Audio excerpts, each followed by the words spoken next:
அருள்மிகு நெல்லையப்பர் காந்திமதி அம்மாளுடைய பேரறிஞர் அண்ணாவுடைய நினைவு முன்னிட்டு சமத்துவமாக உட்கார்ந்து உணவு அருந்துகளுடைய காலங்காலமாக அது நடந்து கொண்டு வருகிறது.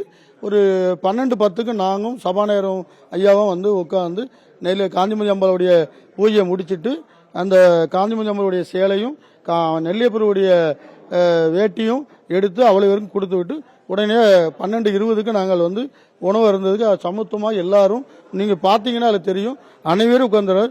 எந்த நபர் வெளிப்படுத்தினாரோ அந்த நபரும் அங்கே அருகில் உட்கார்ந்து தான் சாப்பிட்டுட்டு இருந்தார். சாப்பாடு முடிஞ்சு 1:20 வரைக்கும் ஒரு 850 பேர் 900 பேருக்கு வரைக்கும் அவ்வளோ பேர் வெளியே வந்து பக்தர்களை அனைவரும் சாப்பிட்ருக்காங்க. சாப்பிட்டு முடிஞ்சதுக்கப்புறம் தேர் பக்கத்தில் இருந்த குழந்தைய கூட்டிகிட்டு போய் சாப்பாடு முடிஞ்சிட்டான்னு கேட்டுட்டு அதுக்கப்புறம் இந்த குழந்தைய கூட்டிட்டு போய் உணவு அருந்தவில்லை அப்படிங்கிற ஒரு நிலையை ஏற்படுத்தியிருக்கிறார். இது அரசியல் உள்நோக்கத்து உள்ளது. அந்த அதே இடத்தில் அந்த நீங்க சொல்லக்கூடிய அந்த குழந்தைகளுடைய இடத்துல நான் நேரில் போய் கேக் வெட்டி அந்த குழந்தைகளுக்கு ஸ்வீட் கொடுத்து அவங்களுடைய தினத்தை கொண்டாடி ஒவ்வொரு வாரமும் ஒவ்வொரு மாதமும் நம்ம அங்கே போய் அந்த இடத்துல போய் குழந்தைகளை செஞ்சுக்கிட்டு வருகிறோம்.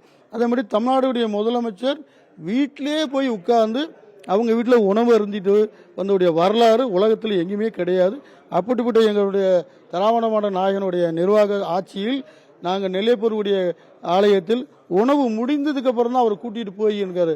அதுக்கு பின்னால் யார் இருந்து இந்த வேலையை செஞ்சாருன்னு எங்களுக்கும் தெரியும். அந்த செய்தியை வெளிப்படுத்தினுடைய சகோதரருக்கும் அதை பற்றி தெரியும்.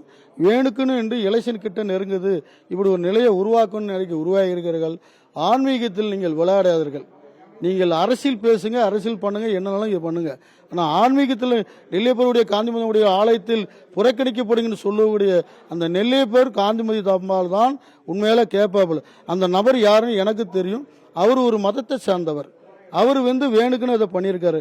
இன்னைக்கு இருக்க சூழ்நிலையில் வந்து நம்ம அதை பெருசாக ஆக்க வேண்டாம்னு சொல்லி தான் நாங்கள் அது வெளிப்படையாக விட்டுட்டோம்.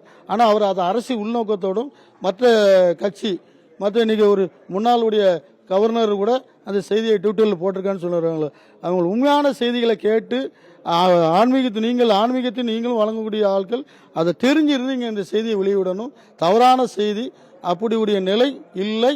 எங்களுடைய திராவிட மாடல் நாயகன் தமிழனுடைய முதல்வர் எங்களையும் வளர்த்து வரலை. அதனால தவறான செய்தி இல்லை. அந்த நீங்கள் நல்லா பார்த்தீங்கன்னா அந்த வீடியோ பார்த்தீங்கன்னா எந்த நபர் கூட்டிகிட்டு போய் அந்த குழந்தைய உணவுக்கு இருக்குன்னு கூட்டிகிட்டு போகும்போது அவருடைய வாய்ஸ் அதில் இருக்கு. நீங்கள் நல்லா பார்த்தீங்கன்னா அந்த யாரு கூட்டிகிட்டு போனவருடைய வாய்ஸ் கேக்கு.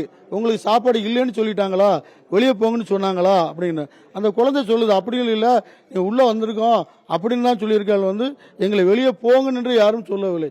அவருக்கு எல்லாம் முடிஞ்சதுக்கு அப்புறம் தான் கூட்டிகிட்டு வந்து இந்த வேலையை பண்ணியிருக்காரு. அதனால நீங்கள் எங்கே காலை வச்சு விளையாண்டாலும் அருள்மிகு நெல்லையப்பர் காந்திமதியுடைய ஆலயத்தில் நீங்கள் விளையாடாதீர்கள். அதோடைய நிலை அந்த நெல்லையப்பர் காந்திமதி அம்மாள் உறுதியாக கேட்பாப்புல. டெய்லி வந்து அதுக்கு கால உணவு பக்தர்கள் வரக்கூடிய பக்தருக்கு ஒரு 100 பேர் 200 பேருக்கு அன்றாட வரவுகளுக்கு கொடுத்துட்டு இருக்கோம். இந்த மாதிரி முக்கியமான கட்டத்தில் வரும்போது ஆயிரக்கணக்கான பேர் மேலே கொடுத்துட்டு வருகிறோம். எப்போனாலும் அந்த சாப்பாடு நீங்கள் நான் வெளிப்படையாக சொல்லக்கூடாது. இது இருக்கக்கூடிய முக்கிய 60% பேர் நாங்களும் சாப்பிட்ருக்கோம். அருமையான சாப்பாடு, யாரும் இல்லைங்கிற நிலையில தான் அந்த உணவு வழங்கப்பட்டதை ஒழிஞ்சு உள்நோக்கத்தோடு செய்யப்படக்கூடிய விசத்தனமான இது வந்து காலப்போக்கில் வந்து இந்த மாதிரி செய்திகள் நீங்கள் பழப்பாதீங்கள். நீங்கள் உழைத்து நீங்கள் வாக்கு கேளுங்கள். அதுபோல் எங்களுடைய தலைவருடைய முதல்வருடைய இந்த பொற்கால ஆட்சியில் திராவிட மாடல் ஆட்சியில் என்ன திட்டத்தை செஞ்சிருங்க, இது அவங்களுக்கு பதில் சொல்ல நிலையில் இல்லை. அதுக்காக இந்த மாதிரி எலெக்ஷன் நேரத்தில் இந்த மாதிரி செய்தியை பரப்புவதாங்கள் யாரும் நம்ப வேண்டாம். அது நம்ம எடுத்துடலாம். ஆமாம், நெல்லையப்பர் கோயில் இருக்குது. சிசிடிவி கேமரா எடுத்து வெளிப்படுத்த அனுப்ப பண்ணால் நாங்கள் பண்ண ரெடியாக இருக்கோம்.